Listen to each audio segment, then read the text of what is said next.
જય કાળા બાપા વાળા પરિવારના તમામ સભ્યોને જય કાળા બાપા। આજે તો હિંમતભાઈ પધાર્યા છે સુરતથી,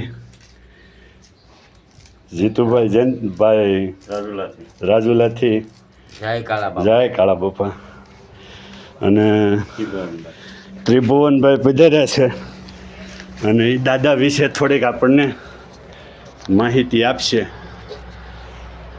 જય કાળા બાપા ત્રિભુવનભાઈ। જય કાળા બાપા। આજે કાળા બાપાના સાનિધ્યમાં આપણે આવ્યા છીએ ત્યારે ખૂબ આનંદ સાથે કહું છું કે અવારનવાર આવવાનું થાય છે, પણ આવનારા દિવસોમાં આપણે આગળના વિડીયોમાં એક થોડીક વાત કરી હતી એ પ્રમાણે આજે થોડુંક કરશનભાઈ કીધું કે આપણે એક આગળનો કાર્યક્રમ છે, તો ત્રિભુવનભાઈ વાત કરો એટલે વાત કરું છું કે આવનારા દિવસોમાં એટલે કે 15/3/2026 અને રવિવાર આ દિવસ હું મારા મનથી કહું છું કે એક ઐતિહાસિક દિવસ છે। એનું તમને થોડુંક કારણ કહું કે ઐતિહાસિક દિવસ એટલે કે અસ્મરણીય, કે જે આપણે ક્યારેય નથી જોયું એ જોવાનો દિવસ છે। એટલે ખાસ તો પહેલાંને બધાને વિગત કહું છું, પણ એ પહેલાં બધાને કહું છું કે 15/3/26 અને રવિવારે બપોર પછી 3 થી 5 આપણા કાળા દાદાના સાનિધ્યમાં એક એવો પ્રસંગ ઉજવવા જઈ રહ્યા છીએ કે જેને મેં ઐતિહાસિક કીધો। ઐતિહાસિક એ માટે કહું છું કે આપણા પૂર્વજો જે કામ કર્યું હતું એ આપણે ફરીથી આપણા હાથે કરવાનો એક ઉત્સવ આવ્યો છે, પ્રસંગ આવ્યો છે।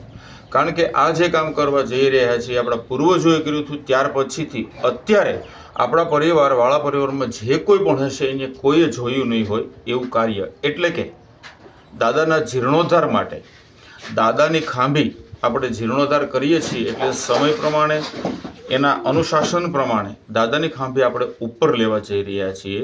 તો ઉપર લેવાની ખાંભી હોય ત્યારે એ પ્રસંગ એક અસ્મરણીય છે। એ માટે કહું છું કે દાદા વર્ષોથી એકની એક જગ્યાએ બેઠા છે અને એને આપણે મંજૂરી લઈ અને એને ઉપર થોડાક આપણે બેસાડીને એનું વ્યવસ્થિત આસન બનાવીએ છીએ।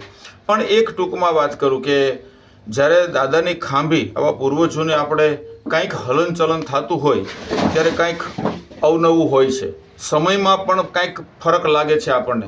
એનો એક દાખલો છે પણ બહુ વિગતમાં નહીં કહું, પણ ખરેખર વાળા પરિવારના હરેક ભાઈઓ બહેનો બાળકોને કહું છું કે રવિવાર 15/3/26ના રોજ બપોરે 3 થી 5 અવશ્ય હાજરી આપવી। કારણ કે આ સમય અને આ પળ એક માણવા જેવો છે અને આપણે ક્યારેય નહીં જોયું હોય એવું થશે। અને એટલા માટે કહું છું કે આ દિવસ આવનારા 100 વર્ષ માટે ફરીથી ક્યારેય નથી આવવાનો। કારણ કે આની પહેલાં 100 વર્ષ પહેલાં કે 150 વર્ષ પહેલાં જ્યારે આ ખાંભી અહીંયા સ્થાપિત થઈ હતી એ દિવસ કોઈને ખબર નથી। એટલે કહું છું કે વાળા પરિવારના બધા જ પરિવારને ભાઈઓ બહેનો બાળકો સહિત બપોરે 3 થી 5ના ગાળામાં અહીંયા અવશ્ય હાજરી આપવી।